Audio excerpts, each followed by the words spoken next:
Hi, my name is Joe and welcome to another edition of Joe's Technology. Today I'm looking at macros in the World of Warcraft. This is Orgrimmar, the capital city of the Horde, and I'm playing my little Pandaren shaman, Zinda. Zinda is a elemental shaman, so that means that she's a DPS, damage per second. And that means she has to cast lots of damaging spells in order to participate in dungeon runs and fights. Alright, so here's a little dummy that's used for training purposes. So Zinda can test out her different little spells. Sure, I can always click these one by one if I want to, but after a while it does get kind of dull. I would rather just have one button and have a regular rotation that goes through, especially since some of these spells have specific things that give them special advantages. A good example would be Flame Shock. Flame Shock sears the target and does a whole bunch of fiery damage over a period of time. And then there's something like Lava Burst, which in this case hurls lava at the target. And notice that if Flame Shock is active on the target, Lava Burst deals 50% additional damage.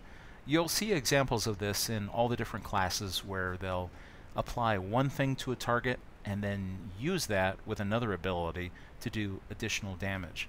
Well, that means always having to remember to apply it, unless you make a macro for it. Macros are just pre-programmed instructions, and most players don't even know they're there. Here's how you access them. Well, there are two ways. I prefer to just type macro.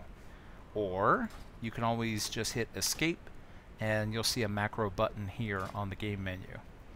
Now here, I'll go ahead and create my first macro here for her, and I'll call this DPS it. Let's see, what's a good, I can pick any icon I want from the list. Something that looks DPS related.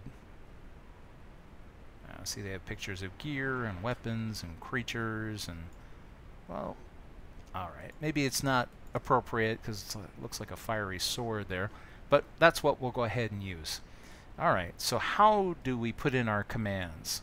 Well, there are a couple of different commands that are used with macros. So the first command we're going to look at today is called castsequence.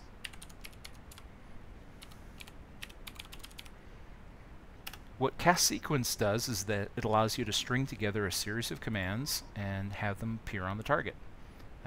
Let's see. I'll go ahead and have her open up with, oh, let's see, what would be good? Lightning. Lightning bolt works. Then you just put in a comma to indicate your next item. And here, I'll go ahead and put in, you know what? Flame Shock sounds good. Kind of like that one. Then right after that, Lava Burst. Oh, by the way that I am filling these in here, I'll put a comma, and then I'll go in here and say, oh, you know what? Let's put in another lightning bolt to give these things time to recover. Hold down the Shift key and then left click, presto. And so it fills it in for you. That way you get the correct spelling of the spell. There's no fat fingering it. Then you just put a comma to be able to put in your next command. Let's see. Should I include wind shear? Let's see. What does wind shear do? This is like an interrupt, making him less likely to attack you. Well, maybe that's not a bad thing to have.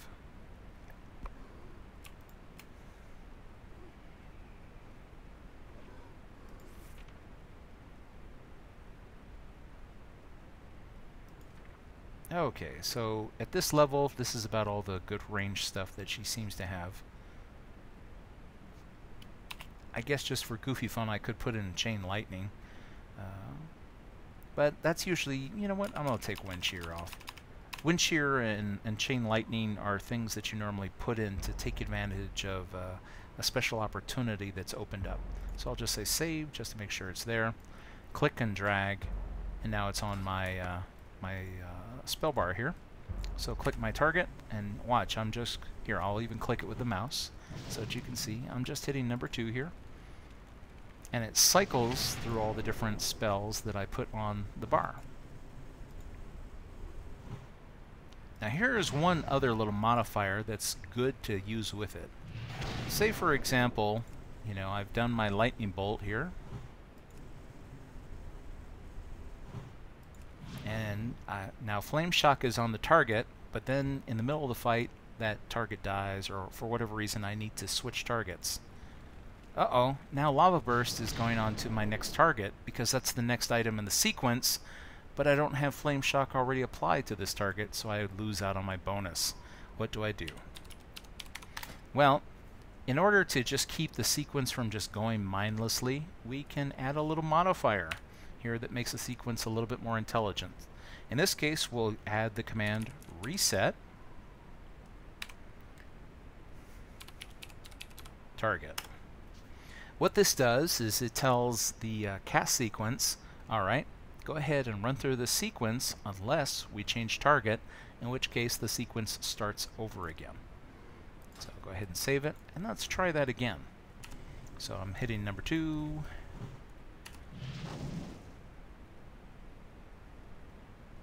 Okay, and that should have been the Flame Shock.